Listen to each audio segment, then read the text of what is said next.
నమస్తే, welcome to Ayushman భవ. మీరు లివర్ సంబంధిత సమస్యలతో బాధపడుతున్నారా?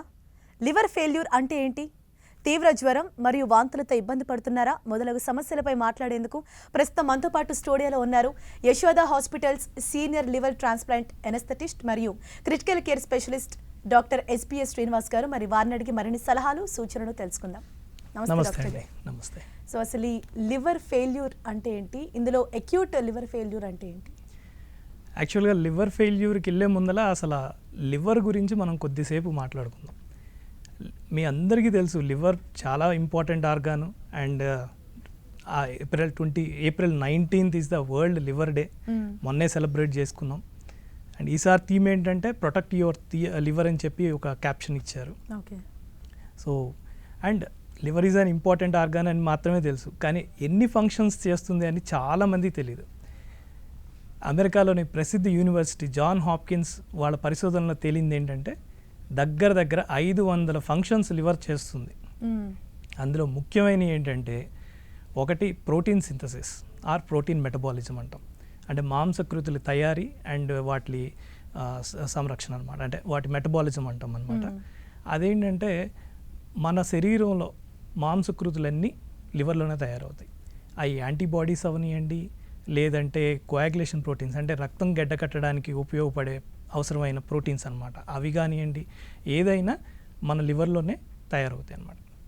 ఇది ప్రోటీన్ గురించి. తర్వాత కార్బోహైడ్రేట్ మెటబాలిజం అనేది చాలా ఇంపార్టెంట్ ప్రక్రియ అండి. అంటే మనం కార్బోహైడ్రేట్స్ తింటాం అన్నం రూపంలో అండ్ గోధుమ రూపంలో వాటిలో. అది ఎక్కువ తిన్నప్పుడు లివర్ గ్లూకోజ్ని గ్లైకోజన్ మాలిక్యూల్ కింద స్టోర్ చేస్తుంది. మనకి అవసరమైనప్పుడు ఆ గ్లైకోజన్ని విడగొట్టి మన శరీరానికి అందిస్తుంది. అది కూడా మోస్ట్ ఇంపార్టెంట్ ఫంక్షన్. ఆ మెటబాలిజంని కూడా ఒకవేళ మనకి గ్లూకోజ్ స్టోర్ లేదనుకోండి, గ్లైకోజన్ స్టోరేజ్ లేదనుకోండి, ఫ్యాట్స్ నుంచి అవసరమైతే ప్రోటీన్స్, ఫ్యాట్స్ అట్లా వేరు పదార్థాల నుంచి గ్లూకోజ్ని ప్రొడ్యూస్ చేసి మన బాడీకి అందిస్తుంది. అదొక crucial function. And another synthetic అంటే కోయాగులేషన్ సిస్టమ్ అండి, అంటే రక్తం గడ్డ కట్టే ప్రక్రియ. ఇదేంటంటే మనకి ఏదైనా దెబ్బ తగిలిందనుకోండి రక్తం పోతుంది.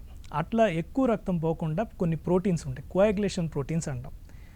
అవి కూడా మన లివరే సింథసైజ్ చేస్తుంది. అన్నీ దాదాపుగా ఒక 2 తప్పిస్తే మిగతా అన్నీ కూడా లివరే సింథసైజ్ చేస్తాయి. ఫ్యాటీ మెటబాలిజం ఏంటంటే కొవ్వు, మన బాడీలో కొవ్వుని ప్రొడ్యూస్ చేసేది, వేస్ట్ కొవ్వుని బయటికి పంపించేది, అది కూడా లివరే. వీటితో పాటు కొన్ని విటమిన్స్ని, సే ఫర్ ఎగ్జాంపుల్ వైటమిన్ ఏని, ఐరన్ మినరల్ దాన్ని స్టోరేజ్ ఆర్గాన్ కూడా లివరే. దానిలో దాచుకుంటుంది, అవసరమైనప్పుడు రిలీజ్ చేస్తూ ఉంటుంది అనమాట. వీటితో పాటు ఇంకో మోస్ట్ ఇంపార్టెంట్ ఫంక్షన్ చేస్తుంది. అదేంటంటే డీటాక్సిఫికేషన్. సింపుల్ టర్మ్స్లో మన శరీరంలో ప్రొడ్యూస్ అయిన విష పదార్థాలని బయటికి పంపించడంలో లివర్ ముఖ్యమైన భూమిక పాటిస్తూ ఉంటుంది అనమాట.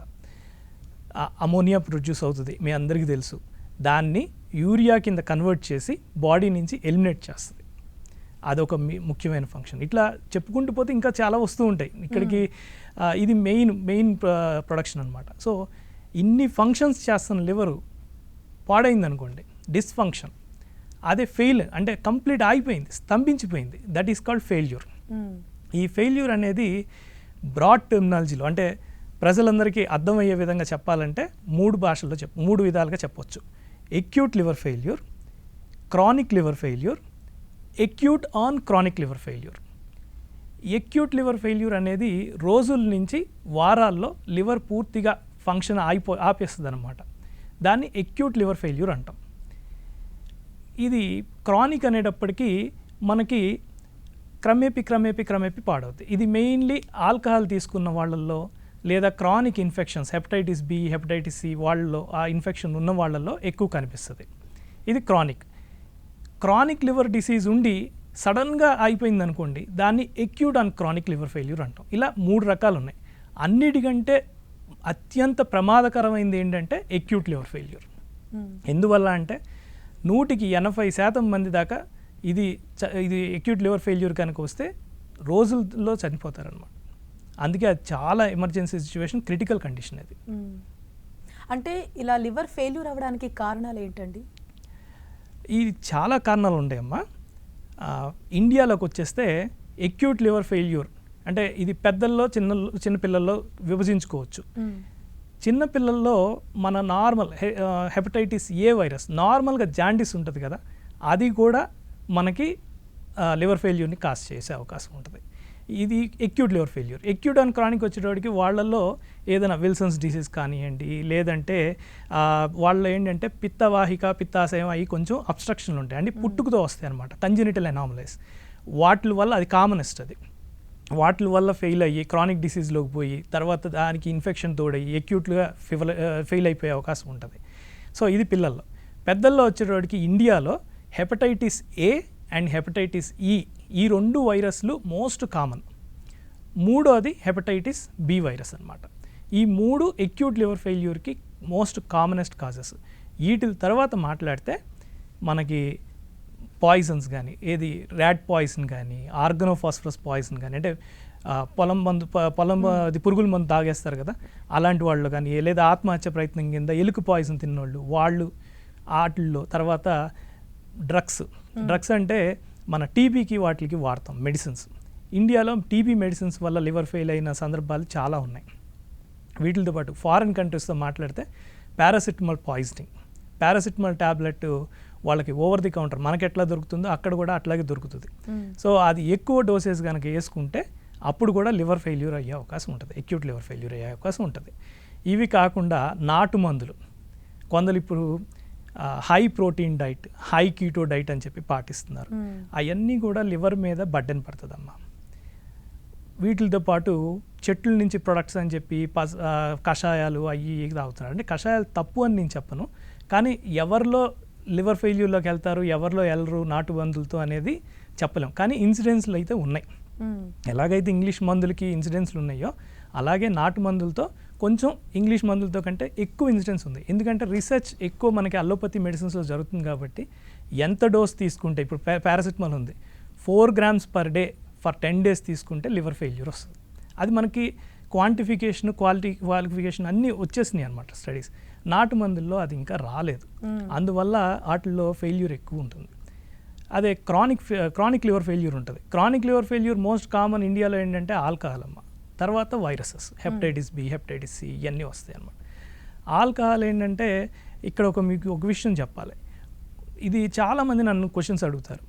మేము చాలా తక్కువ తాగుతామండి, రోజుకి 1 పెగ్గే తాగుతాము, 2 పెగ్గులే తాగుతాము, మాకు లివర్ డిసీజ్ వచ్చింది. కొందరేమో రోజు బాటిల్ తాగుతాం అంటున్నారు, క్వార్టర్ తాగుతాం, హాఫ్ తాగుతాం అని చెప్తున్నారు, వాళ్ళకి రాలేదండి అని అడుగుతారు. ఇది మనిషికి వేరియేషన్ ఉంటుందమ్మా. ఎందుకంటే ప్రతి మనిషి శరీర వ్యవస్థ ఒకేలాగా ఉండదు. అలాగే ప్రతి ఆర్గాన్ లోపల ఉన్న ప్రతి అవయవం ఒకేలా పనిచేయవు, ఒకే తీరు పనిచేయవు. లివర్ ఇప్పుడు కొందరిలో మేము చూసిన కేసెస్లో కొందరిలో రోజు లిమిటెడ్గా తాగిన వాళ్ళలోనూ వచ్చింది, ఎక్కువ తాగిన వాళ్ళలోనూ వచ్చింది. ఎక్కువ తాగితే డెఫినెట్లీ ఎప్పుడోకప్పుడు చెడిపోయే అవకాశం ఉంటుంది, అదైతే షూర్, అదైతే చెప్పగలం. కానీ ఇంత తాగితేనే వస్తుంది, ఇంత తాగితే రాదు అనేది ఎవరు క్వాంటిఫై చేయలేదమ్మా. కానీ ఎక్కువ తాగితే లివర్ డిసీజ్ వస్తుంది అనేది అయితే చెప్పారు అందరూ. సార్, అంటే దీన్ని ముందుగానే గుర్తించడానికి దీని లక్షణాలు ఏ విధంగా ఉంటుంది? లక్షణాలు ఎక్యూట్ లివర్ ఫెయిల్యూర్ అనేది చాలా ఎమర్జెన్సీ కండిషను. వీటిలో ఏంటంటే ఫస్ట్ పసరికలు వస్తాయి, అంటే కామెర్లు. ఇంట్లో కుటుంబ సభ్యులు వాళ్ళు గుర్తిస్తారు, ఎల్లో ఇష్గా అయినాయి, కళ్ళు ఎల్లోగా అయినరా, నీ కళ్ళు చూపించుకో అని చెప్తారు. లేదా యూరిన్ ఎల్లోగా వస్తుంది, మనం సెల్ఫ్ డయాగ్నోస్ అంటే యూరిన్ బాగా డార్క్ ఎల్లో అయిపోద్ది. లేదా ఒక్కొక్కసారి స్టూల్ కలర్ అంటే దొడ్డి కలర్ కూడా మారిపోతూ ఉంటుంది. సో ఇవన్నీ కూడా ఎక్యూట్ లివర్ ఫీచర్స్. జాండీస్ వచ్చిన దగ్గర నుంచి 3 ఇంపార్టెంట్ ఫీచర్స్ ఉంటాయి ఎక్యూట్ లివర్ ఫెయిల్యూర్లో. ఒకటి జాండీస్, రెండోది హెపాటిక్ ఎన్సెఫలోపతి. ఈ కొంచెం మెడికల్ టర్మ్స్ నేను ఎక్స్ప్లెయిన్ చేస్తాను. తర్వాత మూడోది కోయాగ్లోపతి. ఈ 3 కనుక with in a span of days two weeks వస్తే దాన్ని correct definition acute liver failure అంటారు. సో ఎప్పుడైతే జాండీస్ వచ్చిందో మనకి ఏమాత్రం అనుమానం ఉన్నా డాక్టర్ గారి దగ్గరికి వెళ్ళి పరీక్ష చేయించుకోవడం మంచిది. సో మనం గ్రూప్ ఆఫ్ టెస్ట్లు ఉంటాయి, బంచ్ ఆఫ్ టెస్ట్లు ఉంటాయి. ఏది లివర్ ఫంక్షన్ టెస్ట్లు, లివర్ ఎంజైమ్స్ ఎట్లా ఉన్నాయి, ఎస్జిఓటి ఎస్జిపిటి అంటాం, అవి ఎలా ఉన్నాయి, అమోనియా లెవెల్స్ ఎట్లా ఉన్నాయి, జీజీటీ, ఇవన్నీ టెస్ట్ చేస్తాం. టెస్ట్ చేసి వీళ్ళకి ఎట్లా ఉంది, ఇది నార్మల్ లివర్ డిసీజా లేదంటే లివర్ ఫెయిల్యూర్లోకి వెళ్తారా, మార్కర్స్ ఉంటాయి మాకు. ఎస్జిఓటి ఇంత పెరిగితే ఫెయిల్యూరు, ఇంత పెరుగుతుంటే ఫెయిల్యూర్ అని చెప్పి మార్కర్స్ ఉంటాయి. అంటే అక్యూట్ ఫెయిల్యూర్ అయితే ఇట్లా ఉంటుంది, అట్లా ఆ మార్కర్స్ బట్టి అంటే ఆ ఎలివేషన్ బట్టి లివర్ ఎంజైమ్స్ ఎలివేషన్ బట్టి మేము ప్రెడిక్ట్ చేయగలం. సో హెపాటిక్ ఎన్సెఫలోపతి అనేది ఏంటంటే అదొక కోమా లాంటి స్థితి, అదే టెర్మినల్ స్టేజెస్లో కోమా అంటాం అది. ఇదేంటంటే మాకు వచ్చే పేషెంట్స్ ఎట్లా వస్తారంటే ఇందులో 4 గ్రేడ్స్ ఉంటాయి. ఫస్ట్ గ్రేడ్ ఏంటంటే జస్ట్ కన్ఫ్యూషన్ ఉంటుంది అనమాట, మైల్డ్ కన్ఫ్యూషను లేదా లేజీనెస్, ఫెటీగబిలిటీ అంటే అలసత్వం, తర్వాత అట్లా ఉంటుంది. తర్వాత స్టేజ్ వెళ్ళే కొలిది ఇన్అప్రాప్రియేట్ వర్డ్స్ అంటే అసందర్భ వ్యాఖ్యలు చేయడం, అంటే వాళ్ళు ఒకటి మాట్లాడతారు పేషెంట్ ఒకటి మాట్లాడతారు, ఇట్లాగా ఇరిటబిలిటీ ఉంటుంది. ఆ ఇరిటబిలిటీ అంటే చిన్నదానికి కూడా చిరాకు వచ్చేస్తుంది, ఇరిటేట్ అవుతారు. ఇవన్నీ కూడా స్టేజెస్ అనమాట. క్రమేపీ మాకు వచ్చేది ఏంటంటే ఇరిటబుల్ కండిషన్లో ఉన్నప్పుడు కన్ఫ్యూజన్, ఇన్అప్రాప్రియేట్ వర్డ్స్ లేదా కోమాలో వస్తారనమాట. అక్యూట్ లివర్ ఫెయిల్యూర్ అంత ర్యాపిడ్గా ప్రోగ్రెస్ అవుద్ది. ఈ మెయిన్ లక్షణాలు జాండీసు, ఇలా హెపాటిక్ ఎన్సెఫలోపతి అంటే డిఫరెంట్ స్టేజెస్, కన్ఫ్యూజన్ అయి ఉండొచ్చు, పిచ్చిగా మాట్లాడడం అవ్వచ్చు, అలసిపోతూ ఉండొచ్చు, తర్వాత కొంచెం ఇరిటబిలిటీ, కోమా ఇట్లాంటివన్నీ వచ్చినప్పుడు. అండ్ బ్లీడింగ్ ఎపిసోడ్స్ ఏంటంటే కోయాగ్లోపతి అంటాం బ్రాడ్ టెర్మినాలజీలో, మా టెర్మినాలజీలో. ఈ బ్లీడింగ్ అనేది ఎక్కువ అవుతూ ఉంటుంది. అంటే బ్లీడింగ్ ఎట్లా అంటే ఎయిదర్ బ్లడ్ వామిటింగ్స్ రూపంలో కానీ ఆర్ బ్లడ్ మోషన్లో కానీ పోతూ ఉంటుంది. మోషన్లో పోయేదాన్ని మెలీనా అంటాం, వామిటింగ్ రూపంలో అయ్యేదాన్ని హిమటెమిసిస్ అంటాం. వీటిలో పోవడంతో మనకి ఆ పేషెంట్ కోయాగ్లోపతితో వస్తాడనమాట, అంటే రక్తహీనతతో వస్తాడు మనకి హాస్పిటల్. ఈ 3 కండిషన్స్ మనకి మేజర్. ఈ కాకుండా ఒక్కొక్కరు ఏంటంటే హార్ట్ వీక్నెస్తో, తర్వాత యూరిన్ తక్కువ రావడంతో, ఈ ఏంటంటే జనరల్గా క్రానిక్ లివర్ ఫెయిల్యూర్తో అసోసియేషన్ ఉంటుంది. మనకి జనరల్గా ఈ ఎక్యూట్ అయితే మటుకు ఈ 3 ప్రిడామినెంట్ సింప్టమ్స్. అంటే ఎక్కువగా ఏ సిమ్టమ్స్ తోటి హాస్పిటల్లో జాయిన్ అవుతూ ఉంటారు సార్? దీనికి ట్రీట్మెంట్ ఎలా ఉంటుంది? ట్రీట్మెంట్ ఇది ఒక ఎమర్జెన్సీ కండిషన్, మీకు ఇందాకే ఫస్ట్ చెప్పాను నేను. ఎట్లా అంటే ఇది కనుక కరెక్ట్గా గుర్తించి ప్రాంప్ట్ ట్రీట్మెంట్ కనుక ఇవ్వకపోతే 80 to 90% మోర్టాలిటీ ఉంటుంది. టెక్స్ట్ బుక్ ప్రకారం 80% మోర్టాలిటీ ఉంటుంది. అంటే 100కి 80 మంది చనిపోతారు. ఇది వితిన్ డేస్ టు వీక్స్ చనిపోతారు అనమాట. సో మనం ఏంటంటే మనకి పేషెంట్ రావడమే కరెక్ట్ వేలో గుర్తించి ఐసీయూలో అడ్మిట్ చేసుకుంటాం. ఐసీయూలో అడ్మిట్ చేసుకొని ట్రీట్మెంట్ స్టార్ట్ చేస్తాం. ఫస్ట్ మనకు చేయాల్సింది ఏంటంటే సపోర్టివ్ ట్రీట్మెంట్, డెఫినిటివ్ ట్రీట్మెంట్ 2 ఉంటాయి. డెఫినిటివ్ ట్రీట్మెంట్ ఏంటంటే హెపాటిక్ ఎన్సెఫలోపతి వచ్చింది. హెపాటిక్ ఎన్సెఫలోపతి ఎందుకు వచ్చింది అంటే ఈ విష పదార్థాలను తీసేస్తుందని చెప్పాను కదా మీకు. అదేంటంటే యూరియా ప్రొడక్షన్ అయిపోద్ది లివర్ ఫెయిల్యూర్లో. సో దాంతో అమోనియా లెవెల్స్ పెరిగిపోతాయి. అమోనియాని యూరియాగా కన్వర్ట్ చేసి బయటికి పంపించేది మెయిన్ ఫంక్షన్, అంటే డీటాక్సిఫికేషన్లో మెయిన్ ఫంక్షన్. మీకు ఇందాక చెప్పడం మర్చిపోయా, మనం తీసుకునే మందుల్ని కూడా ఇది లివర్ మాడ్యులేట్ చేస్తుంది అనమాట. అంటే ఇప్పుడు ఒక ట్యాబ్లెట్ వేసుకున్నాం, దాని పని అయిపోగానే దాన్ని పంపించేస్తుంది, బాడీలో నుంచి పంపించేస్తుంది, ఎక్కువసేపు ఉంచదు. మనం తీసుకునే ప్రతిదీ అంటే అది స్క్రీనింగ్ లాగా అనమాట, ఒక ఫిల్టర్. సో మనం తీసుకునే ఆహారం అవనియండి, మందులు అవనియండి, ఏదైనా సరే ఒక ఫిల్టరేషన్. నువ్వు ఉన్నావా, నువ్వు ఎందుకు వచ్చావు అని చెక్ చేసుకొని ఇది మంచిదా కాదా చెక్ చేసుకొని అవసరం లేదనుకోండి బయటికి తోసేస్తుంది. అది అలా చేస్తుంది అనమాట. ఈ అమోనియా అనేది మనకి బాడీలో నిల్వ ఉందనుకోండి, అంటే ఎక్కువైపోయింది అనుకోండి, అది బ్లడ్ బ్రెయిన్ బ్యారియర్ అని బ్రెయిన్లో చిన్న పొర ఉంటుంది, దాన్ని క్రాస్ చేసి బ్రెయిన్ని పని చేయకుండా చేస్తుంది అనమాట. దాన్ని అప్పుడు వచ్చే కండిషన్ని ఎన్సెఫలోపతి అంటాం. లివర్ డిసీజ్ వల్ల వచ్చింది కాబట్టి హెపాటిక్ ఎన్సెఫలోపతి అంటున్నాం అనమాట. సో దీనికి ఏంటంటే ఇరిటబిలిటీ అని చెప్పాను కదా, వీళ్ళకి ఏంటంటే ఒక రూమ్లో పెట్టేసి ఐసోలేట్ చేస్తాం అనమాట. ఆ రూమ్లోకి ఒక కన్సర్న్ సిస్టరే ఉంటారు, డాక్టర్ చూస్తూ ఉంటారు, ఓవరాల్ మానిటర్ చేస్తూ ఉంటారు. ఆ సిస్టర్ లోపలే ఉంటుంది, పేషెంట్తో పాటు అకంపెనీ చేసి ఉంటుంది. ఓవరాల్ వాళ్ళు ఏంటంటే లైట్ పడినా కూడా ఇరిటేట్ అవుతారనమాట, అంత ఇది ఉంటుంది. సో సౌండ్ రాకుండా, లైట్ రాకుండా అట్లా కామ్గా నిశ్శబ్దమైన వాతావరణంలో పెట్టి మెదడు కండిషన్ చూస్తాం. ఒకవేళ ప్రెషర్ కనుక ఎక్కువ ఉంటే కొన్ని మెడిసిన్స్ ఉంటాయి, మానిటోల్ అని, 3% సోడియం క్లోరైడ్ అని, ఇట్లాంటివి ఇస్తాం మెదడుని నార్మల్ చేయడానికి. అంటే ఎడిమా అంటాం, ఆ ఎడిమాని ప్రెషర్ని తగ్గించడానికి ఇవి వాడతాం. అలాగే ఈ కొందరు ఏంటంటే హెపాటిక్ ఎన్సెఫలోపతి ఆల్మోస్ట్ అన్కాన్షియస్లో వస్తారు మా దగ్గరికి. వాళ్ళు ఏంటంటే ఊపిరి తీసుకోవడమే కష్టంగా ఉంటుంది. ఒక్కొక్కసారి ఆ టైంలో ఫీడ్ చేసాం అనుకోండి, యాస్పిరేట్ చేసుకొని ఎడిషనల్ కాంప్లికేషన్స్ అంటే లంగ్స్లోకి వెళ్ళిపోతాయి అనమాట. అంటే అన్నం కానీ ఏదైనా పదార్థాలు, ఆహార పదార్థాలు లంగ్స్లోకి వెళ్తాయి, దాన్ని యాస్పిరేషన్ అంటాం. అది ఇంకా ప్రమాదం. దీనికి తోడు అది యాడ్ అయిందనుకోండి ప్రాణానికే ప్రమాదం, ఇంకా తొందరగా ఇది అయ్యే అవకాశం ఉంటుంది. అందుకని వెంటిలేటర్ సదుపాయం కూడా మనం ప్రొవైడ్ చేస్తాం ఐసీయూలో. సో ఇది కాకుండా ఈ లివర్ ఫెయిల్యూర్లో మనకి బీపీ ఫ్లక్చువేషన్స్ కూడా ఉంటాయి. ఇవి ఏంటంటే ఒక్కొక్కసారి ఎక్కువ తక్కువలు ఉంటాయి అన్నమాట. అది చూసుకొని కరెక్ట్గా మనం బీపీని ఎంతవరకు మెయింటైన్ చేయాలి, హార్ట్ రేట్ని ఎంత మెయింటైన్ చేయాలి, అన్నీ కూడా క్రూషియల్ స్టెప్స్ ఇక్కడ హెపాటిక్ ఎన్సెఫలోపతి మేనేజ్మెంట్లో.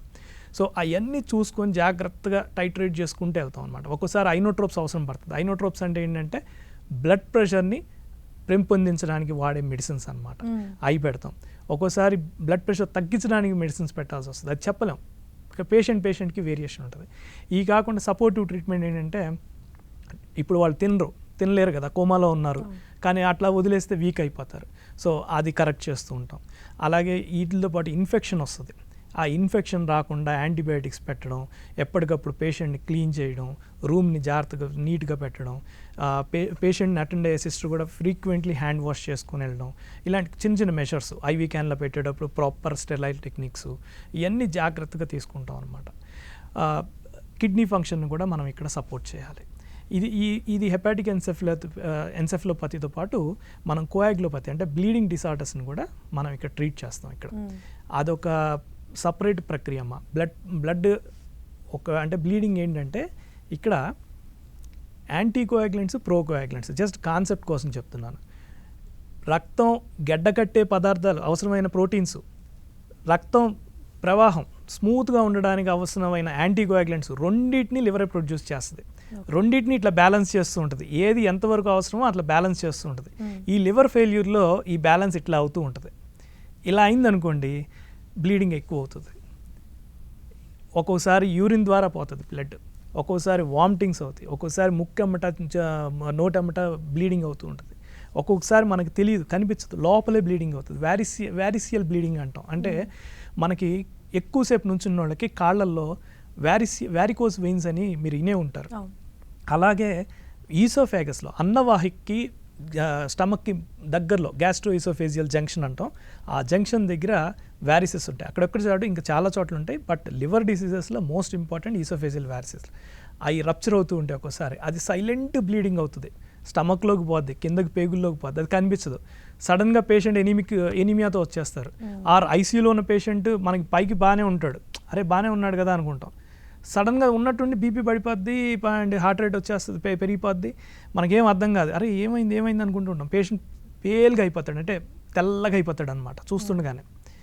అది మనం జాగ్రత్తగా అనలైజ్ చేసుకోవాలి. కోయాగ్లోపతి ఉందా లేదా చూసుకోవాలి. ఒకవేళ కోయాగ్లోపతి ఉంటే దేనివల్ల ఉంది? సింపుల్ బ్లీడింగ్ అయితే ఎర్ర రక్త కణాలు, ప్యాక్డ్ బ్లడ్ సెల్స్ అంటాం, రెడ్ బ్లడ్ సెల్స్, ఈ ఇస్తే సరిపోతుంది. లేదు ప్లేట్లెట్స్, మీరు అందరు ఇనే ఉంటారు ప్లేట్లెట్స్, డెంగ్యూ ఫీవర్లో అట్లా, ఈ ప్లేట్లెట్స్ని సపోర్ట్ చేస్తాం. ప్లాస్మా, ఇవాళ రేపు కోవిడ్ సిచ్యువేషన్లో ప్లాస్మా థెరపీ చాలా మంది ఉన్నారు. ఇక్కడ మనకి అక్కడ కోవిడ్లో ఏంటంటే కరోనా వైరస్ వచ్చి ఇన్ఫెక్షన్ వచ్చి తగ్గిపోయిన వాళ్ళ ప్లాస్మాలో యాంటీబాడీస్ ఉంటాయి కాబట్టి అది ఇస్తే అక్కడ కరోనా తగ్గుతుంది. ఇక్కడ మనకేంటంటే ప్లాస్మా అంటే సింపుల్గా చెప్పాలంటే, మీకు ముందు ప్లాస్మా అంటే చెప్పాలి, అప్పుడు అర్థమవుతుంది. మనకి బ్లడ్ ఉంటుంది కదా, బ్లడ్లో కణాలు తీసేస్తే మిగిలిన ఫ్లూయిడ్ని ప్లాస్మా అంటాం. It contains good amount of coagulation proteins, అంటే రక్తం గడ్డ కట్టడానికి కావాల్సిన అవసరమైన ప్రోటీన్స్ అన్ని ప్లాస్మాలో ఉంటాయి. అలాగే యాంటీబాడీస్ కానీ ఇవన్నీ కూడా ప్లాస్మాలో ఉంటాయి. సో ఈ ప్లాస్మా ఇవ్వడం వల్ల మనం ఆ రక్త స్రావాన్ని ఆపొచ్చు అనమాట. అది ప్లాస్మా థెరపీ, ప్లాస్మా ఇస్తాం. అది కాబట్టి ఏది అవసరం అయితే అది ఇస్తాం అనమాట, ఇచ్చి పేషెంట్ని కాపాడతాం. హెపాటిక్ ఎన్సెఫలోపతి ట్రీట్మెంట్ చేస్తూ, అలాగే లివర్ సపోర్టివ్ ట్రీట్మెంట్, అంటే లివర్ ఎంజైమ్స్ బాగుపడడానికి కొంచెం ఎంజైమ్స్, న్యూట్రిషన్ సపోర్ట్ కానీ కొన్ని ఎంజైమ్స్ ఉంటాయి, అలా ఇస్తూ ఉంటాం అనమాట. అలాగే వీటన్నిటితో పాటు యాసిడ్ బేస్ బ్యాలెన్స్, అంటే మెటబాలిక్, కిడ్నీస్ ఫంక్షన్ కొంచెం డిరేంజ్ అవుతుంది. ఎప్పుడైనా సరే లివర్ ఫంక్షన్, కిడ్నీ ఫంక్షన్, ఈ ప్యాంక్రియాస్ అన్నీ కలగలుపు ఉంటుంది అనమాట, కొద్దిగా డిరేంజ్ అయ్యే అవకాశం ఉంటుంది. సో దాన్ని కూడా మనం మాడ్యులేట్ చేసుకుంటూ అంత కేర్ తీసుకోవాలన్నమాట పేషెంట్ని. ఇలా చేసినా కూడా ఒక్కొక్కసారి ఏమవుతుందంటే 2-3 రోజుల్లో పేషెంట్ ఒక్కొక్కసారి రికవర్ అవుతారు, ఒక్కొక్కసారి వీక్స్ తరబడి పడుతుంది. అలా వీక్స్ తరబడి పడుతుంది అనిపిస్తే వాళ్ళకి లివర్ ట్రాన్స్ప్లాంటేషన్ ఒక option, that is the ultimate option. అయితే అది దానివల్ల ఏంటంటే మనకి చాలా లాభాలు ఉంటాయి. అంటే ఇట్లాంటి అక్యూట్ లివర్ ఫెయిల్యూర్ పేషెంట్స్ మనకి రికవర్ అయ్యే సందర్భాలు చాలా ఉంటాయి అన్నమాట ట్రాన్స్ప్లాంటేషన్స్తో. At the same time it is riskier also, mortality high ఉంటుంది, మీకు తెలిసిన విషయమే అది. అండ్ కాంప్లికేషన్స్, బ్లీడింగ్ కాంప్లికేషన్స్ కానీ, కిడ్నీ ఫెయిల్యూర్ కాంప్లికేషన్ కానీ, హార్ట్ మీద బర్డెన్ పడుతుంది, ఇలా చాలా ఉంటుంది అనమాట. వీటితో పాటు మనకి ఏంటంటే ఇంకొకటి మెయిన్ మీకు చెప్పాలనుకుంది, ఇది మన లివర్ అసిస్ట్ డివైస్ అని కొత్తగా వస్తుందమ్మా. అది ఏంటంటే ఎక్యూట్ లివర్ ఫెయిల్యూర్ ఇప్పుడు ట్రయల్స్లో ఉంది, ఫారెన్లో అట్లా అక్కడక్కడ కొన్ని ట్రయల్స్ చేస్తున్నారు, కొన్ని చోట్ల వాడుతున్నారు, but not as reliable as that. ఇంకా still it is in research. అది ఇంకొక 1-2 ఇయర్స్లో వస్తుంది. అది వస్తే మట్టుకు మనకి చాలా బెనిఫిట్ ఉంటుంది, పేషెంట్స్ చాలా ఉపయోగపడుతుంది. అంటే అక్యూట్ లివర్ ఫెయిల్యూర్లో మనకి ఇట్స్ లైక్ ఎ బ్రిడ్జ్ అనమాట. లివర్ ఫెయిల్యూర్ అయ్యారు, లివర్ ట్రాన్స్ప్లాంట్ అవుతుంది. ఇలా లివర్ ట్రాన్స్ప్లాంట్కి వెళ్లకుండా మనం ఒక ట్రయల్ ఇస్తాం అనమాట లివర్ అసిస్ట్ డివైస్తో. ఒకవేళ రికవర్ అయ్యారనుకోండి, వెల్ అండ్ గుడ్. లేదు అంటే అప్పుడు లివర్ ట్రాన్స్ప్లాంటేషన్కి వెళ్ళారనమాట. అదొక బ్రిడ్జింగ్ థెరపీ. కానీ లివర్ ట్రాన్స్ప్లాంటేషన్లో కూడా చాలా రిస్కీ ఫ్యాక్టర్స్ ఉంటాయి కదా సార్. అంటే లివర్ మనకి అప్పటికప్పుడు దొరకదు, సో వెయిట్ చేయాల్సి వస్తుంది. అప్పుడు ఇంకా ఎలాంటి కాంప్లికేషన్స్ ఫేస్ చేయాల్సి వస్తుంది? ఎక్యూట్ లివర్ ఫెయిల్యూర్లో అమ్మ ఇక్కడ మేము DDLT ప్రోగ్రామ్, ఇక్కడ 2 రకాల ప్రోగ్రాంలు అమ్మ. ఒకటి DDLT ప్రోగ్రామ్, ఒకటి LDLT ప్రోగ్రామ్. DDLT ఏంటంటే డిసీజ్డ్ డోనార్ లివర్ ట్రాన్స్ప్లాంటేషన్ అంటాం. అంటే ఏంటంటే డెడ్ బాడీ నుంచి లివర్ని తీసుకొని, అంటే బ్రెయిన్ డెడ్ అయిన పేషెంట్స్ నుంచి అమ్మ, ఆ పేషెంట్ నుంచి లివర్ అండ్ మొదలైన ఆర్గాన్స్ని తీసుకొని కావాల్సిన వాళ్ళకి పెడతాం. ఇది జీవన్ దాన్ లో ఎన్రోల్ అయిపోయి, అంటే ఒక్కొక్క దీనికి, అంటే ఒక్కొక్క కంట్రీకి ఒక్కొక్క ఇది ఉంటుందమ్మా organisation. Say for example UNOS అంటారు, united network of organ society అని. అమెరికాలో వాటిలో, అమెరికా అండ్ కెనడా UNOS. అలాగే ఒక్కొక్క కంట్రీలో ఒక్కొక్క నెట్వర్క్ ఉంటుంది. వాటిలో ఎన్రోల్ అయ్యి వెయిటింగ్ లిస్ట్ ప్రకారం ఇచ్చుకుంటూ రావాలి. ఇట్లాంటి పేషెంట్స్ అక్యూట్ లివర్ ఫెయిల్యూర్ ఉన్నారు, మీరు అన్ని చాలా మంచి క్వశ్చన్ అడిగారు. అక్యూట్ లివర్ ఫెయిల్యూర్ వచ్చింది అనుకోండి, ఈ లిస్ట్లో ఎస్కలేట్ అయిపోతారు. సో ఇప్పుడు ప్రయారిటీ అక్యూట్ లివర్ ఫెయిల్యూర్ ఉన్న పేషెంట్కి నెక్స్ట్ లివర్ వీళ్ళకి అనుకూలమైంది వచ్చింది అనుకోండి, బ్లడ్ గ్రూప్ మ్యాచ్ అవ్వాలి ఫస్ట్. బ్లడ్ గ్రూప్ మ్యాచ్ అయింది వచ్చింది అనుకోండి, వీళ్ళకి చేసేసి పంపిస్తాం అనమాట. అది కొన్నిసార్లు ఈజీ అవుతుంది, కొన్నిసార్లు కష్టం అవుతుంది. అందుకని మేము ఏం చేస్తామంటే సైమల్టేనియస్గా ఎన్రోల్ చేసి లైవ్ డోనార్, అంటే మనిషి బతికున్న మనిషి నుంచి, అంటే వాళ్ళ కిత్ అండ్ కిన్, వాళ్ళ రిలేటివ్స్, బ్రదర్స్ కానివ్వండి, సిస్టర్స్ కానివ్వండి, లేదంటే అమ్మ తమ్ముడు, అమ్మ కొడుకు, తల్లి కొడుకు, అట్లా వాళ్ళు ఎవరన్నా రిలేషన్స్ ఉంటే వాళ్ళకి మ్యాచ్ చేయడానికి చూసి వాళ్ళ దగ్గర నుంచి పార్ట్ తీసుకొని పెట్టేయడానికి అనమాట. అది లివింగ్ డోనార్ లివర్ ట్రాన్స్ప్లాంటేషన్ అంటాం. దీనికి ప్రిఫరెన్స్ ఇస్తాం అనమాట అక్యూట్ లివర్ ఫెయిల్యూర్లో. సో మనకి లివర్ దొరికితే DDLTకి వెళ్తాం, చనిపోయిన వాళ్ళ దగ్గర నుంచి, బ్రెయిన్ డెడ్ అయిన పేషెంట్ నుంచి తీసుకుంటాం. ఒకవేళ దొరకని పక్షంలో బ్రతికున్న పేషెంట్ నుంచి వెళ్తాం. ఇక్కడ మీకు సందేహం రావచ్చు, బతికున్న పేషెంట్ నుంచి లివర్ తీయడం ఏంటండి అని. బతికున్న పేషెంట్ నుంచి మొత్తం తీయమమ్మా. మనకి దేవుడిచ్చిన వరం ఏంటంటే లివర్లో 30% పనిచేసినా కానీ అది చాలు మనకి, మన శరీరానికి, హ్యూమన్ బాడీకి 50 kgs ఇండివిజువల్కి 30% పనిచేసినా సరిపోతుంది. So for example 1 adult patient వచ్చారు లివర్ ఫెయిల్యూర్తో, వాళ్ళ తల్లి ఇద్దాం అనుకుంది, వాళ్ళ కొడుకు ఇద్దాం అనుకుంది. అప్పుడు ఏం చేస్తామంటే ఇతని వెయిట్ ఒక 70 kgs అనుకోండి, ఆమె లివర్లో 3/4 భాగం, అంటే 70% తీస్తాం. 70% తీసి ఈయనకి కొడుకు పెడతాం, 30% ఆమెకు ఉంచుతాం. ఎందుకంటే ఈయన లివర్ ఫెయిల్యూర్లో ఉన్నాడు కదా, అది సస్టైన్ అయ్యి చేయడానికి కొంచెం ఎక్కువే పెడతాం. 30%, అంటే 60 to 70% మధ్యలో పెడతాం. 30 to 35%లో ఆమెకు ఉంచుతాం. ఆ 30-35% టెంపరీగా సరిపోతుంది. క్రమేపీ ఏమవుతుందంటే 2 నెలల్లో లివర్కి ఒక యూనిక్ ప్రాపర్టీ ఉంది, రీజనరేషన్ కెపాసిటీ. మనం లివర్ని ఇప్పుడు హెయిర్ గ్రో అవుతుంది, నెయిల్స్ గ్రో అవుతాయి, కానీ మిగతా బాడీ ఎక్కడ ఏది గ్రో అవుతుంది అంటే ఒక స్టేజ్ వచ్చినాక ఎదుగుదల ఆగిపోద్ది. పిల్లలు ఎదుగుతారు, బట్ ఒక స్టేజ్ వచ్చిన 25 years అనుకోండి ఎగ్జాంపుల్, ఏది ఎదగదు, ఇంకా బోన్స్ కూడా అతుక్కుపోతాయి, హైటు పెరగరు, ఓన్లీ వెయిట్ ఒకటే పెరుగుతారు. సో ఇక్కడ లివర్లో మనకి రీజనరేషన్ కెపాసిటీ ఉంటుంది. లివర్ ఒకవేళ 3/4 తీసాం, 70% తీసాం, దాదాపు 70% కూడా 2 monthsలో తీసేసిన అతనికి రీప్లేస్ అవుతుంది. ఇతనికి కొత్తగా 70% పెట్టాం, ఈయనగా 30%లో 20-25% అని రీజనరేషన్ వచ్చేస్తుంది. అది అడ్వాంటేజ్. అందువల్ల DDLT, LDLT ఇట్లా చేస్తాం అనమాట. ఎస్ సార్, సో లివర్కి సంబంధించి చాలా విషయాలు షేర్ చేశారు, అలాగే ఎలాంటి కేర్ తీసుకోవాలి, ఎలాంటి ట్రీట్మెంట్స్ అవైలబుల్లో ఉన్నాయో కూడా చెప్పారు. Thank you so much. Thank you అమ్మా. ఇది ఇవాల్టి ఆయుష్మాన్ భవ. చూస్తూనే ఉండండి 10 TV.